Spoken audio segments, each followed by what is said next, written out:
The echo of the first shotgun blast tore through the island's midnight calm, replacing laughter with terror in an instant. If stories like this fascinate you, hit subscribe, because this one only gets darker.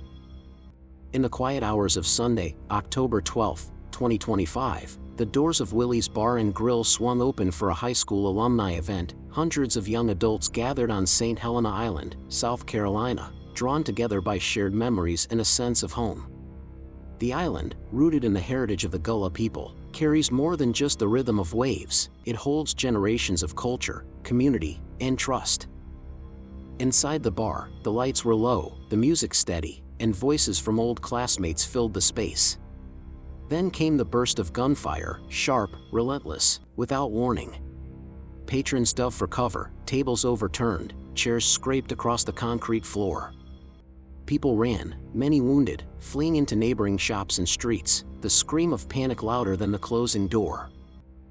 When deputies from the Beaufort County Sheriff's Office arrived shortly before 1 a.m., they found a scene they described simply as chaotic. Dozens of people wounded, the bar's interior spotted with blood, the air thick with fear and confusion.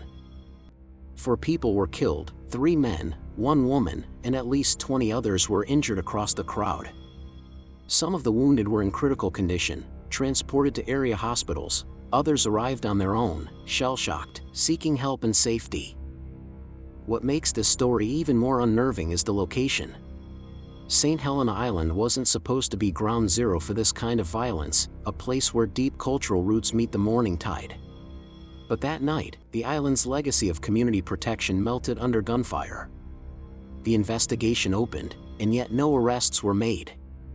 Officials acknowledged that while they believed there were 2 or 3 shooters, no witness had yet come forward to confirm identities or motive. The memory of the island's quiet hush, the bar's welcoming glow, the alumni embracing old friendships, it all shattered. As dawn broke over the marshes and the bar's neon sign flickered in the early light, the question hung heavy in the air: why here?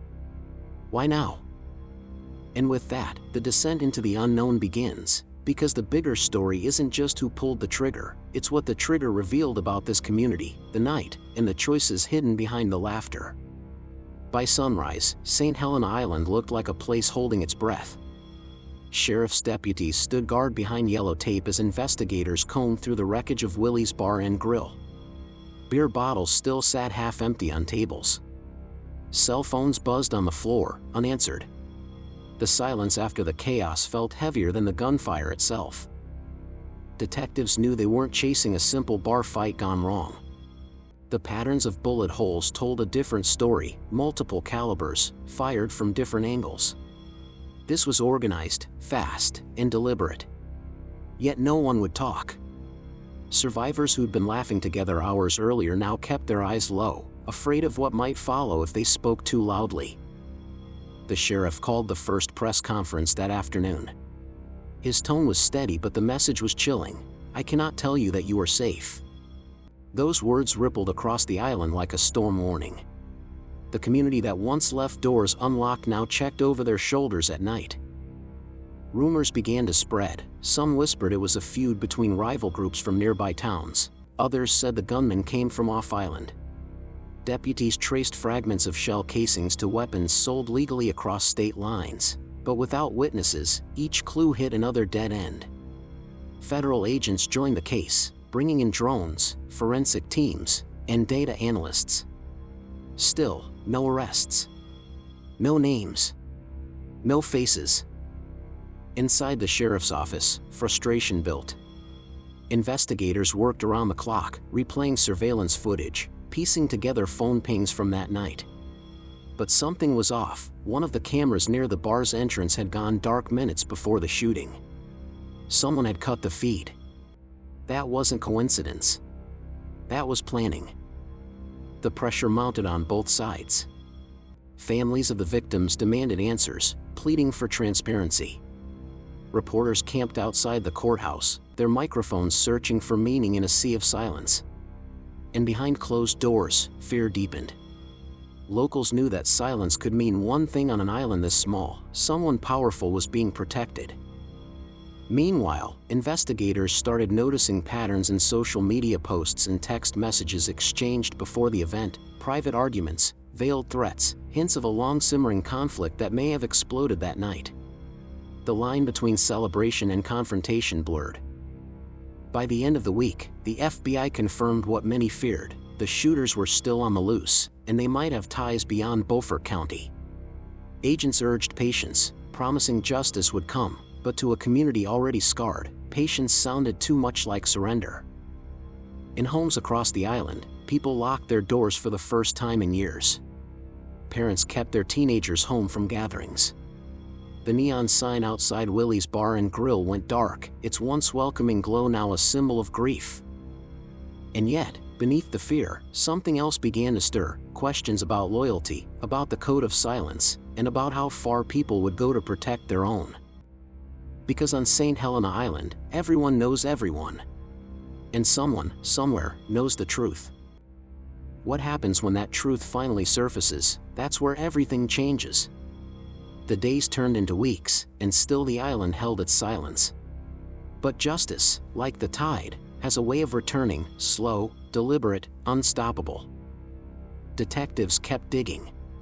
Behind the scenes, the FBI's behavioral team built a psychological profile of the shooters: young, familiar with the area, and motivated by retaliation, not random violence. The alumni gathering had drawn former classmates from across the Lowcountry, and among them were people whose grudges never died. Old rivalries had followed them into adulthood, and that night, they came back with guns. Then came the breakthrough. A discarded cell phone, found near a drainage ditch less than a mile from Willie's Bar and Grill, led investigators to a web of encrypted messages. The texts revealed plans for a confrontation, coded words, names, and a warning: if they show, we finish it. It wasn't long before a federal task force traced the phone to two men connected to a street network operating out of nearby Savannah. One of them had family ties to St. Helena Island. Another had been seen in the bar's parking lot just hours before the shooting. Suddenly, the silence made sense. People weren't just afraid, they were protecting kin. When agents moved in on their first suspect, the arrest came quietly. No gunfire, no chase. Just a man who looked more tired than dangerous, as if he'd already been carrying the weight of what he'd done. In interviews, he said almost nothing, but his presence confirmed what investigators had feared: this was personal. News of the arrest spread through the island like a crack of thunder. Grief turned into something more complicated, relief mixed with betrayal. Many had hoped the violence came from outsiders, not their own. For the families of the victims, it was closure, but never comfort. For lives gone, 20 more forever marked, and a community forced to face itself in the mirror. At Willie's Bar and Grill, the doors remain closed. The owner still hasn't decided whether to reopen. Locals pass by quietly, eyes down, remembering the sound that broke the night. The neon sign that once flickered above the entrance is dark now, replaced with a simple wooden cross wrapped in string lights, an unofficial memorial for those who never made it home. The sheriff later admitted it was the hardest case of his career. "You think you know a place until something like this happens," he said.